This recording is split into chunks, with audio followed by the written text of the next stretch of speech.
欢迎收听买保险 Podcast， 我是丁老师。嗨，大家好，今天跟大家分享打鼾手术费用与理赔攻略哦，这张总保险帮你 cover 大笔开销哦。那很抱歉哦，因为大概停更了快1个月哦。那原因是因为我上个月2月底去住院开刀了哦，所以现在的状态大概是出院后3周左右哦，其实也还没完全康复。还是有点异物感，会稍微的不太舒服哦，但是也还勉强可以哦，所以其实我是想要等状态好一点再录音跟大家分享，因为我觉得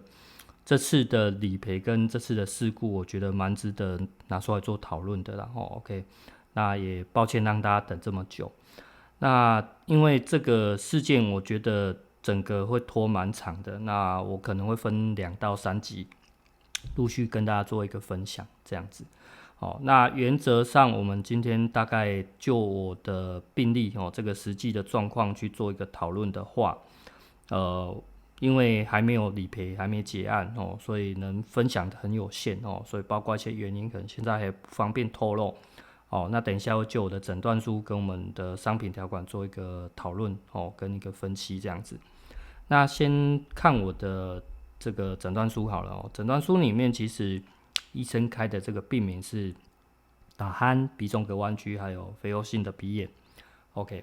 那医师有做的执行的手术包括了悬涌水的2咽成型术那双侧的鼻中隔鼻道成型手术。那我这次住院总共住了4天这样子那我们等一下会以我这个实际案例去带入商品跟一个理赔金的试算这样子。好，那关于这次的住院，其实哪些东西可以赔得到我先讲这3个保险是什么。第一个最基本就是所谓的住院日额，你要称为住院定额也可以日额定额都可以。那原则上就是一天赔多少下去做一个计算这样子这个是确定可以理赔的。那第二个叫做定额的手术手术定额这样子。那这个可能会根据商品条款的不同，然后再去依照说你有没有符合这项手术，然后去做一个判别，那可能给付的倍数多少大概是这样子去计算的那这个是第2种。那第3种就是过去我们觉得比较夯的这个医疗实支的部分医疗实支也是一个主轴，但是今天我要跟大家讨论的可能是前2项医疗实支可能放在下一集再继续跟大家做分享，所以会先以日额跟手术为主这样子。好，那接下来我要带入我自己的实际理赔跟一个商品的条款，跟大家做分享那第一家是关于这个大树的那大树这个是很早期买的啦这个也都停售了所以只是就我自己的理赔下去做分享。那日额的部分，原则上过去家人帮我投保的日额有包括终身医疗的部分那总保额大概在2600保额大概在2600，那实际的理赔大概剩18000吧大概18000，所以你会发现它的杠杆大概在7倍左右那可以简单教大家怎么算。关于日额的部分，比方说以我这一次住院4天，基本的就是你的保额当然你不知道保额多少，你可以用1000去试算1000去乘以4，那有一些商品它比较好，可以乘到 1.5 倍，包括出院疗养金，那甚至有听过有2倍的就是保额再乘以2倍所以你在计算的时候，你可以先把你的保额乘以看它有没有出院疗养或者是一些其他，乘以 1.5 或乘以2倍再去乘以天数所以8倍来讲已经是非常极限的那当然有一些还会再加上所谓的前后门诊金，所以要超过10倍蛮困难的啦大概就是保额的这样简单的计算所以你会发现住院日额在现代的保险来讲，它能 cover 我们这些开销其实蛮有限所以你说18000、2万块去 cover 这些住院费用，其实是作用不大作用不大这是第一个。那大树它有另外一项理赔是关于手术的部分，那手术的部分是今天我要讲的主轴所以会讲的比较多一点那跟大家介绍一下大树它这张的条款它的条款第14条里面，它就有写到它是用它的保险金的日额去乘以它的手术等级相对应的这个倍数那会得到这个手术保险金那这边有一个蛮重要的重点，过去有跟大家谈过那有一个东西叫做同一手术位置接受2项以上的手术项目时，会按照最高那个给付。那只要你看到同一手术位置，代表如果今天我做的手术是不同位置的，可以跟保险公司要求去分开理赔。那这个部分保险公司有的就会跟你要求要你的手术记录单所以这个东西我自己就平时会有注意，我出院的时候就会多花这个5块钱去申请这个手术记录单很方便啊，你就顺便跟他申请就好了所以像我这一次做的这2项手术就在不同位置，一个在鼻子，一个在喉咙所以这边就会跟大家讲一下换句话说，我等一下所谈的手术都会是以2笔不同手术的倍数，然后下去加总这个才是手术险可怕的地方。好，然后再来第15条的手术疗养金它会再额外给付 50% 换句话说，就像我刚刚讲住院日额它乘以 1.5 的概念一样，手术它有的也有乘以 1.5 好那接下来看一下它的手术表手术表里面它就有写到在呼吸器里面鼻中隔鼻道成型术的双侧是等级6还有这个悬雍2咽成型也是等级6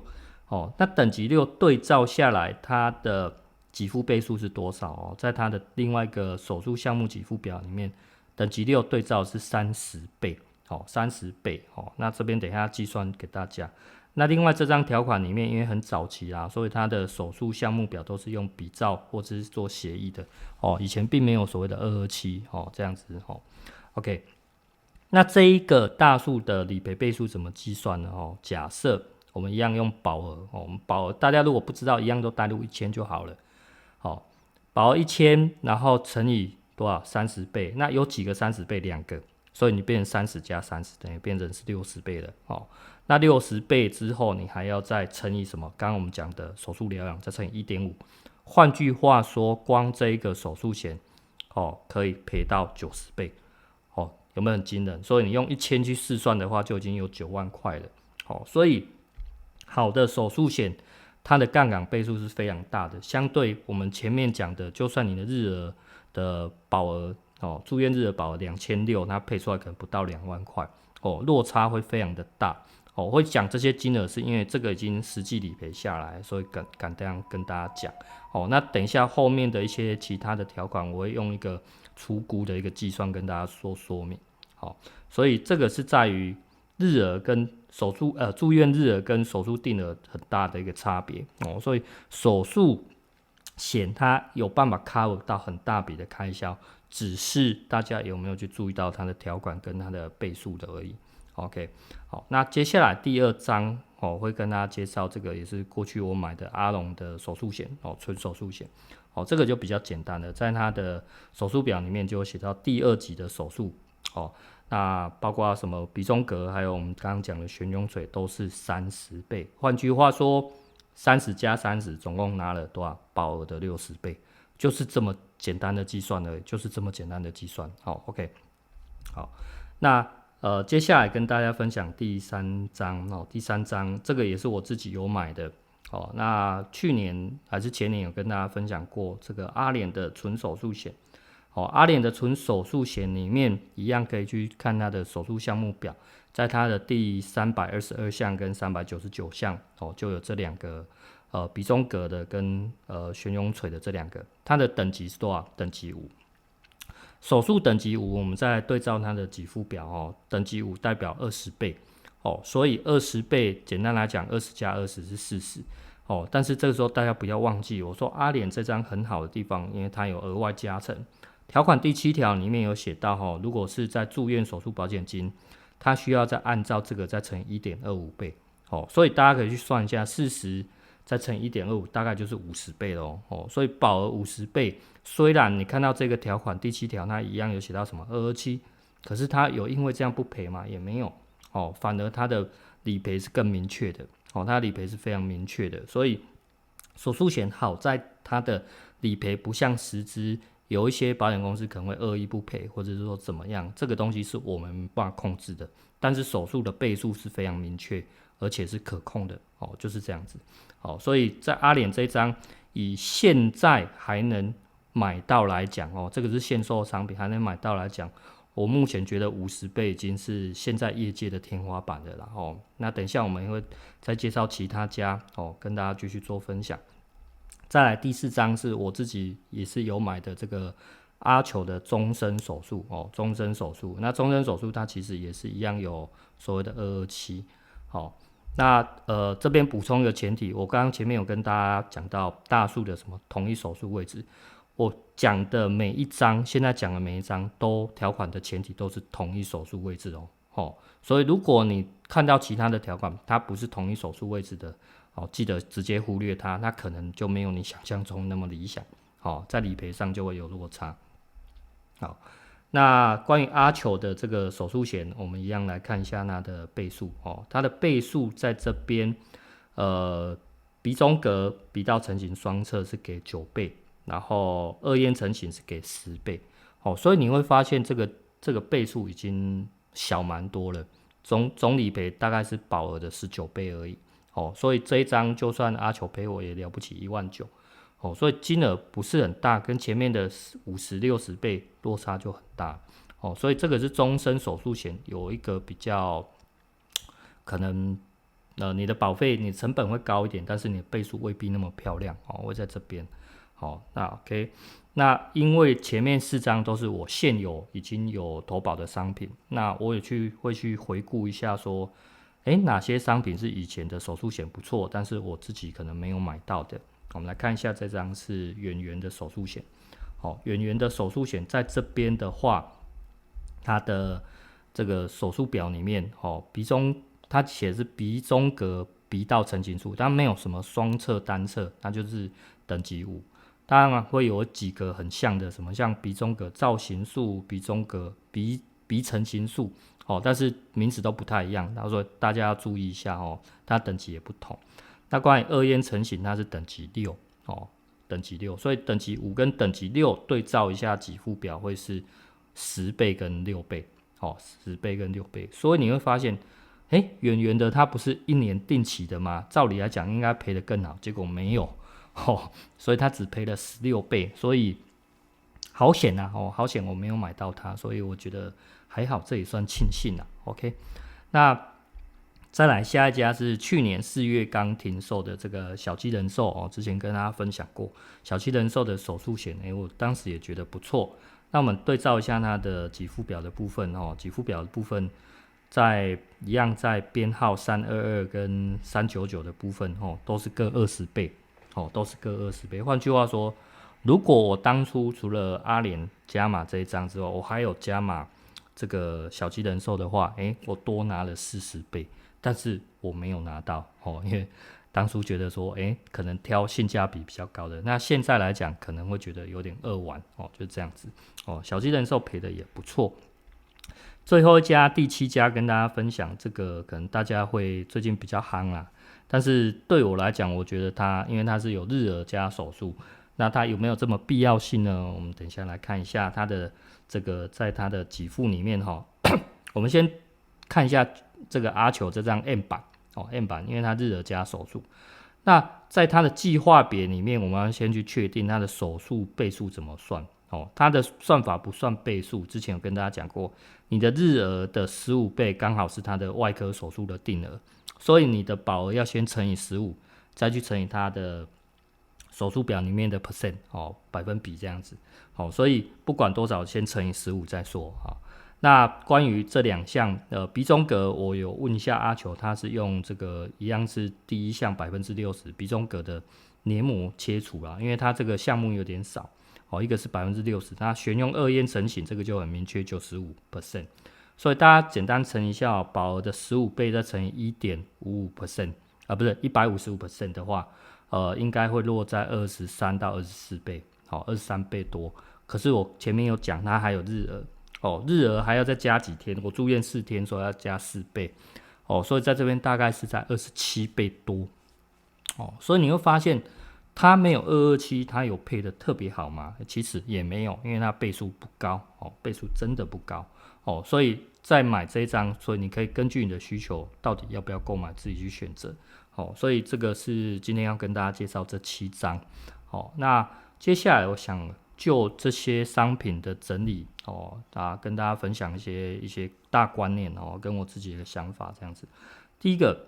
手术险，因为它毕竟手术跟医疗实质不一样，手术险一定要找没有227的嘛。所以从以上这些看来，从这次的我自己实际的理赔经验看来，有没有227在这次手术里面真的没有很重要，没有很重要。就算是阿球他没有227，他赔的没有特别漂亮。那你说大树他没有227，可是他赔的很漂亮啊。所以关键不在于有没有227了，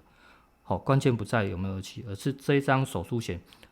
从你的保费到你的理赔倍数，这个总理赔金比起来，这个杠杆是不是很大？我们可以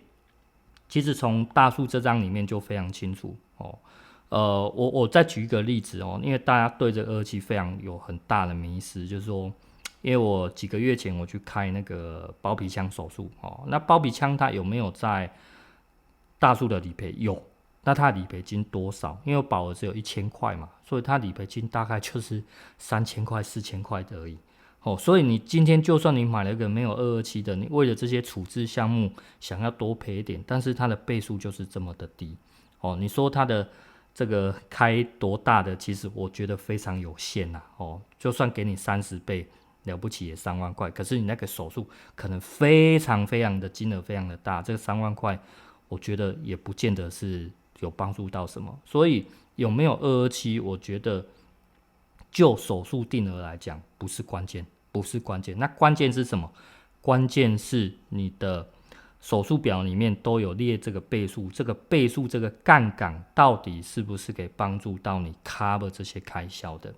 我举几个例子大家会更清楚。比方说癌症一次金、重大伤病一次金，我花个几千块，甚至我花个1万块，我可以理赔到100万的保额，这个杠杆有100倍，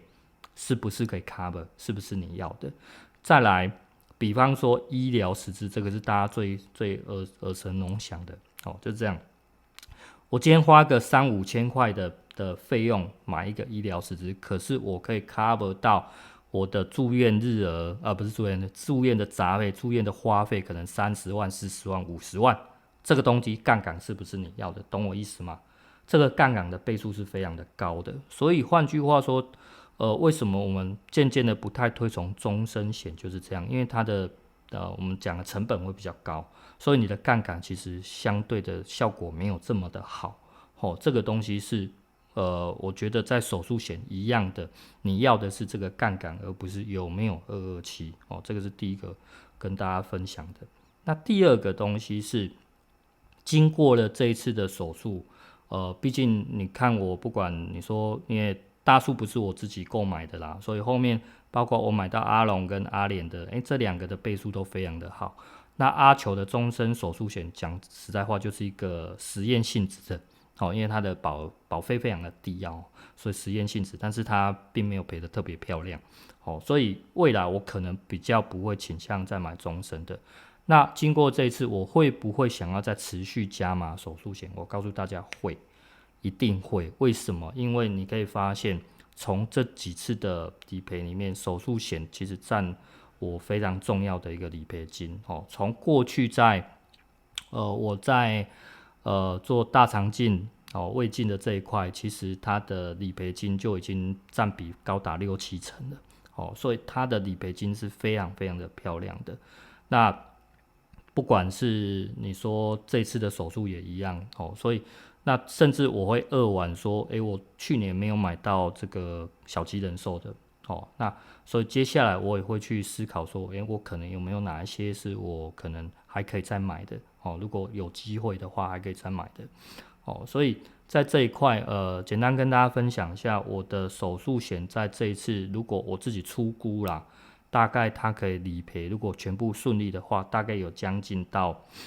2张医疗实质的，可以 cover 到2张医疗实质。所以你说有没有 cover 到的花费？有啊，有啊，绝对有啊。这个东西不就是我们投保所需求的吗？大家可以懂我意思吗？所以买这么多手术险的用意，就是我们可以从而把我们未来的这些费用 cover 掉，这个我觉得是一个非常重要的关键所以如果有机会，我会想要再加码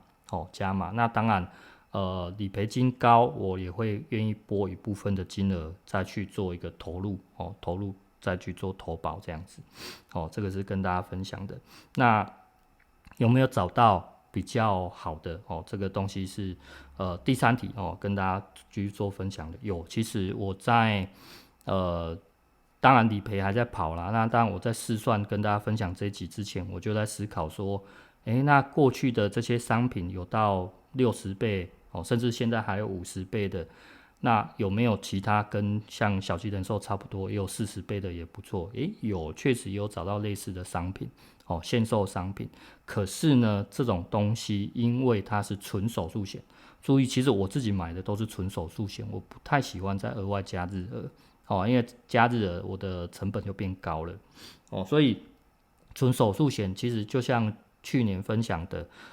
我自己也在怀疑是不是因为我分享小鸡人寿，所以导致它去年就提早下架了。因为那张商品其实出来没有很久